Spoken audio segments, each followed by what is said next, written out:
சொல்லியே தான் ஆகணும். ஏன்னா உண்மை இதுதான். அவர் வந்து சங்கராச்சாரியார் தன்னுடைய சங்கர மடத்தை தவிர வேறு எங்கேயும் நடந்து போக மாட்டார்.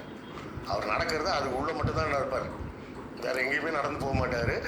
இப்போ உள்ள சங்கராச்சாரியார்லாம் கூட கார்லலாம் போகிறாங்க, அவர் பல்லக்கில் மட்டும்தான் போவார். பல்லக்குன்னா கிட்டத்தட்ட 18 பேர் உட்காந்து தூக்கணும், அது டேர்ன் போட்டு தூக்கிட்டு போகணும்.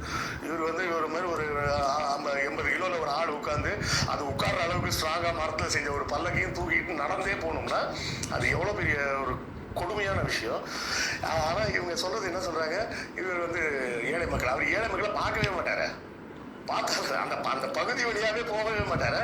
அப்படி இருக்கும்போது இவர் இப்படி இது எல்லாமே இவங்களோட கற்பனை உருவாக்கி விடுற கதைகளா? புதுசு புதுசாக இவங்க காலகட்டத்தில் அதை பார்த்துருக்க வாய்ப்பு இல்லை. இவங்க ஏஜோட ஒப்பிடும்போது இவங்களுக்கு ஒரு 40-45 தான் இருக்கும்னு நினைக்கிறேன். எனக்கு 50 வயசுங்க, நானே பார்த்துருக்க முடியாது.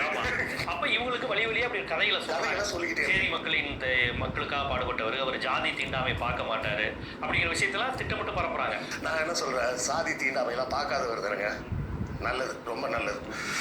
நான் என்ன சொல்கிறேன், ஒரு தாழ்த்தப்பட்டவர் கூட வேணாங்க. தாழ்த்தப்பட்டவரோ ஒரு பிற்படுத்தப்பட்டவரோ இல்லை மிகவும் பிற்படுத்தப்பட்டவர்களோ அவங்கெல்லாம் கூட வேணாம்.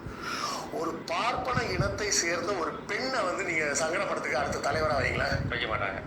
அதே சமூகத்தை சேர்ந்த அதே அதுவும் சாதாரண பார்ப்பன குடும்பம் கூட வேணாங்க, ஸ்மார்த்த பார்ப்பன குடும்பத்தை சேர்ந்த ஒரு பெண்ணை நீங்கள் தலைமையாக கேட்டீங்கன்னா மற்ற எந்த மதத்தில் இருக்குன்னு அவங்க திருப்பி கேட்பாங்க. கிறிஸ்தவ மதத்தில் எல்லாரும் தான் இருக்காங்களே, எவ்வளவோ மதர் சுப்பீரியர் சிஸ்டர்ஸ் பிரதர்ஸ் எவ்வளோ பேர் இருக்காங்க கிறிஸ்தவ மதத்தில் இருக்கிறாங்களே, புத்த மதத்தில் இருக்கிறாங்களே, புத்த மதத்தில் இருக்காங்களா, பெண் பிக்குணிகள் இருக்காங்க, ஏகப்பட்ட பேர் இருக்காங்க, ஏகப்பட்ட பேர் இருக்காங்க.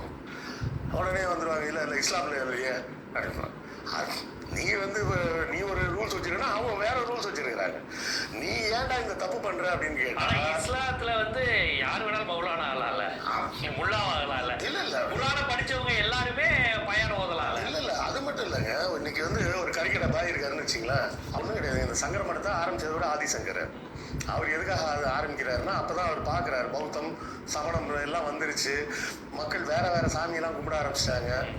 ஒருத்தர் சைவம்னு சொல்லிட்டு சிவபெருமானை கும்பிட்றாரு, ஒருத்தர் வைணவம்னு மகாவிஷ்ணு கும்பிட்றாரு, ஒருத்தர் சூரிய பகவானை கும்பிட்றாரு, ஒருத்தர் முருகனை கும்பிட்றாரு, கணபதி கும்பிட்றாரு, இப்படி 6 வகையான மதங்களை கும்பிட்டுக்கிட்டு இருக்கிறாங்கன்னு அத்வைதம்னு ஒரு கோட்பாடை சொல்லிட்டு வழிபாட்டு முறைக்கு இந்த 6 விதமான வழிபாட்டு முறையும் பார்ப்பனர்கள் நடத்தணும்னு அவர் சட்டத்தை கொண்டு வர்றாரு.